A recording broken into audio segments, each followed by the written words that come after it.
Hello everybody, it's Ted Rusk back. We're still hearing some 80s stuff here. And the question of the day I'm going to answer for you comes from my emails.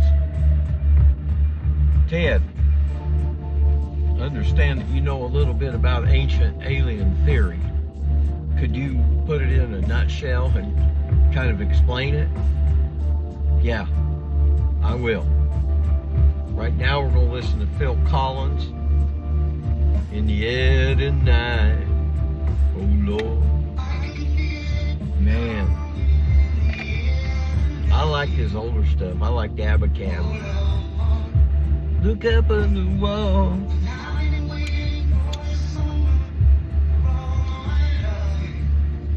All right. In order to make this show the way I want it, we don't cut anything. It's like a phone call to your best friend and you're chit-chatting about this and that. You got Phil Collins playing in the background. You're like, I remember when that came out. You remember that? Yeah, I remember it. This one.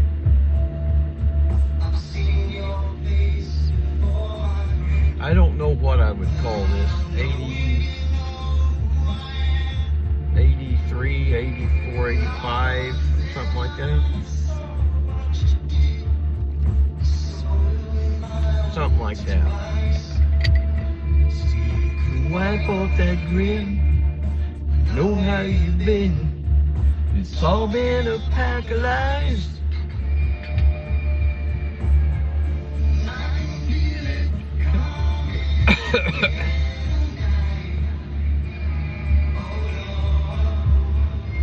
Okay. So, regarding this ancient alien stuff, we're going to talk about. Turn old Phil down there for a minute. And when we talk about ancient alien theory, mostly included in that is the guys that wrote the Bible on it, or Zechariah Sitchin, who wrote 12th Planet Out, as well as, man, he had so many sequels there. He was he was about the only expert in the world on reading Sumerian text. And they had so much of it that he basically spent his whole life interpreting it. And he read these incredible stories about a planet, Nibiru, I think it was called.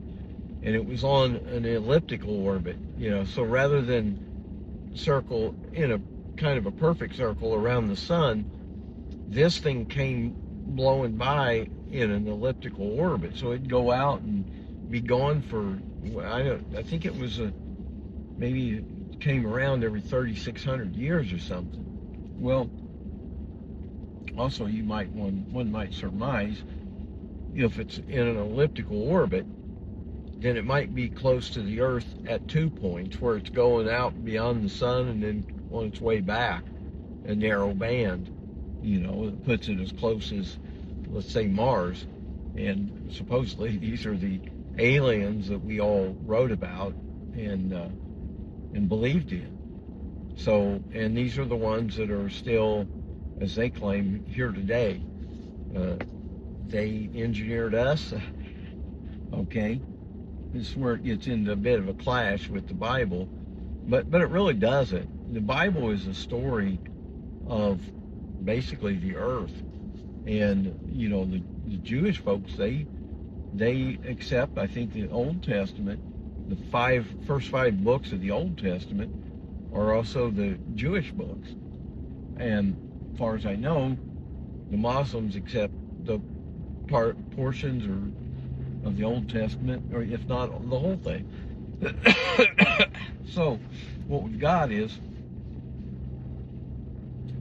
a situation where, if you read the Bible, and this is where I come in, I know I don't look like it. I know by listening to me, you're not going to say, that guy doesn't sound like that religious. I read the Bible because I was curious. Okay, I started watching these ancient alien shows, and they were quoting parts of the Bible. about the uh, God coming and going in a pillar of fire by night and a pillar of cloud by day. And then I thought, wow, if you ever look at the space shuttle taking off, in the daytime it's just a pillar of cloud, right? At nighttime you don't see the clouds, all you see is a pillar of fire. And I thought, what were they using back in these days? They were using rockets and whatnot to blast off and to go places, and they were getting around. It's not, I wouldn't say it's all that unusual, but what these guys are saying is that these guys came here. These guys were like, well, not like aliens. They were aliens, okay? They came here to Earth, found there was a lot of gold here, and then we get into the beginning books of the Bible. When they made man, they were trying to make something a little smarter than a monkey, but not so smart that they're going to, resist this kind of forced labor, basically. This would be what you'd call the first batch of slavery. It would be back in these days. These guys were needing gold for their atmosphere, according to Zechariah Sitchin. And von Daniken, Eric von Daniken, he's another guy that's really heavily involved. You'll hear his name involved in this ancient alien stuff, as well as all the guys on the History Channel. I can't even begin to name them, but Childress, I think, might be one, or Childress, and Sukalophagus or something. He got a Greek name. But anyway, these guys are experts. They've studied all this. And look, if you take a bunch of smart people and you study, are aliens for real? You're going to end up concluding, if you study deep enough, yeah, they were here before, they're probably here now, and we better hope to hell they're on our side, okay? That's the way it is. The beginning books of the Bible, when they made man, right? They said, I think this is after he already had eaten the apple and whatnot. Man has become like us, to know good from evil, and we're going to cast him out of the garden now. That's because he was strong enough and smart enough. He's just smart enough to disobey. That's what they were getting at. And he'd become like them.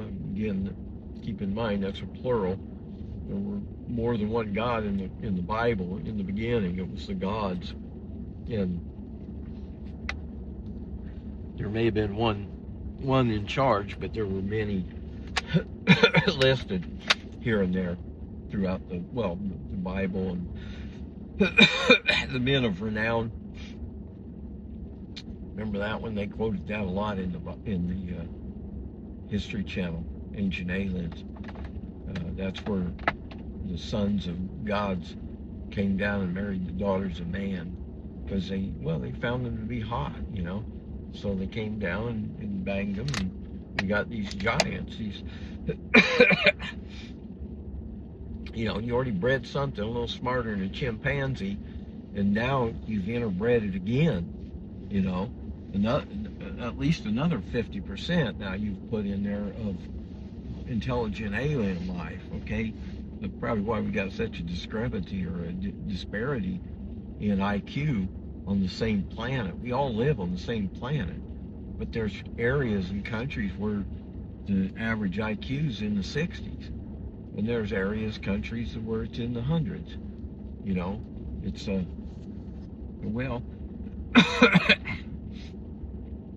don't think it's really that surprising the way things are going. It's not really surprising at all. We've had slavery since the beginning days, right? These guys created us, according to Sitchin and von Daniken. They created humans to mine gold. So they sent us down in the mines to dig out gold with a pickaxe and whatnot. And you know, get them the refined gold out of there so they can have it, because they're gonna blow it in their atmosphere. Apparently, they already ruined their atmosphere, probably by industrialization and going crazy and whatnot. We could clean up the earth. It's not hard. In fact, I would say the earth is not as dirty as some people think, or at least the air's not. Anybody can look up wherever you're at. The air's cleaner than it was 50 years ago, right? I remember LA when I came out here in '85, it was filthy. Now it's pretty clean. So we clean up where we need to. I'd be more worried about the big island of trash floating out in the middle of the ocean. You know, that's not a good sign. But anyway, we were designed to mine gold, and that's pretty much the story of the ancient alien theory. And then at some point, these guys got enough gold, they took off, or they just, you know, decided to watch us from above. And there's people saying the moon's hollow. That's where they're at, up there watching us. And, you know, probably like a game to them. It's like, okay, let's see. Like a game of Monopoly. We're communists. The communists are winning now. Yeah, well, they're going to win in the end. It's not a big surprise there. But, yeah, that was it.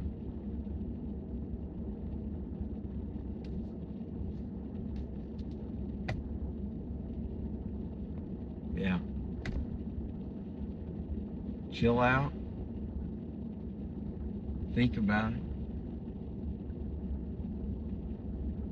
It's not really wrong if you read the Bible. Boy, I marked a lot of spots in the Bible. In fact, I ought to bring my Bible on and do a show on the Bible. I had so many spots marked in there, you know, just weird things that just sounded strange. And there's several of them. I remember one was where they put, I think they lined, you know, like a rabbit carcass or something. I may be wrong about the animal, but lined them up in a little row, two rows, and then a lantern blew through there with a flame on it and cooked all those. You know, something like that. It was like really weird stuff that was in the Bible, and yeah, I marked that stuff down. I could do a show on that. But today's just to give you a primer on the aliens and you know, Sitchin, and because if you're going to start watching, I would suggest, if you want to read, Sitchin is really thick material. You'd be better to go to the YouTube channel and watch some of these. Tell me, you know, so and so explains Zachariah Sitchin. You know, you can start here. I'm telling you, the name and whatnot, but I'm not going to tell you a lot about him other than I think he was Swiss, and he was the expert in the world of Sumerian writing. This is where mankind began, Sumeria. All right, we also know it as I don't know, where's it at, down there in Iraq, close to Babylon or something, where those rivers come together. And well, they say the Garden of Eden was there. Imagine the area that we were probably dropping bombs on, that was the Garden of Eden. That sounds about par for the course. We're America. God damn, we drop bombs everywhere. I wish these people would quit calling us a Christian nation, because we haven't been Christian for a lot of years. And now we have been before, after World War II. I remember my roommate in college, he was so impressed by what America did after World War II. We were attacked by the Japanese. We went and, you know, beat the Japanese, Germans, and Italians. We beat them back, and then we helped them rebuild their economy. And he said, that's never been done before in the history of mankind. It was always, if you beat the people down, you need to steal all their shit, you know. You basically take over the government, start extracting materials and labor and whatnot to use for the mother country. And that's what I think the British plan was. They were very successful at it. That was all handed down from, of course, the Sitchin story about, you know, what was the one about the Epic of Gilgamesh? It's worth listening to or reading about. And yeah, I'd say look up Sitchin and Von Daniken. Von Daniken's books are much easier to read, and his is mostly just pointing out things, like the little artifact you find down in South America that looks like the space shuttle. It's like, yeah, there's no bird that looks quite like that. This is something different. So he points out things like that. I like that too because it makes you think a little bit. So look those up, and I'll try to remember to bring my Bible in. We'll get some verses down. All right? Take care. God bless. May the alien life be with us.